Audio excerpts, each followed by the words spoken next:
силсила мусобиқаҳои варзишӣ бахшида ба ҷашни байналмилалии Наврӯз дар қаламрави кишвар идома дорад. Ба ин муносибат дар варзишгоҳи марказии ноҳияи Варзоб мусобиқаи гӯштингирӣ баргузор гардид, ки аз саросари кишвар паҳлавонон ширкат намуданд. Дар оғози чорабинӣ роҳбарияти ноҳия ва масъулини соҳа аз муҳимият ва ҷолибияти ин ришта ёдовар гашта, як қатор собиқадорони гӯштини миллиро бо тӯҳфаҳо сарфароз намуданд. иштироки паҳлавонони номдори майдонӣ боис гашт, то ҳаводорону дилбохтагони ин риштаи варзиши аҷдодиро дар гирди майдон ҷамъ намояд. боис ба таъкид аст, ки пас аз гӯштини миллӣ мақоми байналмилалӣ гирифтан, сатҳу сифати баргузории чорабиниҳои варзишӣ низ дар шаҳру ноҳияҳои кишвар боз ҳам беҳтар гардида, бо дастгирии мақомотҳои маҳал, соҳибкорону ашхоси варзишдӯсти кишвар чунин чорабиниҳо гузаронида мешавад.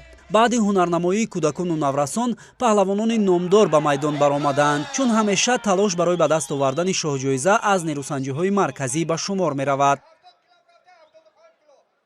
барои соҳиб шудани шоҳҷоиза Муҳаммадисо Раҷабов аз ноҳияи Ҳамадонӣ бо Қоим Шукронов паҳлавон аз ноҳияи Дарвоз даст ба гиребон гардиданд. билохира дар як муборизаи шадид Қоим тавонист шоҳҷоиза автомашинаи сабукравро бо худ ба Дарвоз бибарад.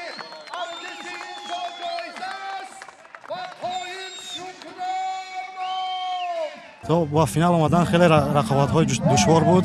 он ба 4 ҳарифи худ ғолиб омадан ва барои шоҳҷоиза яке аз рақибони сахт буд ва як кор карда ғолиб бародан ва соҳиби шоҳҷоиза шудам.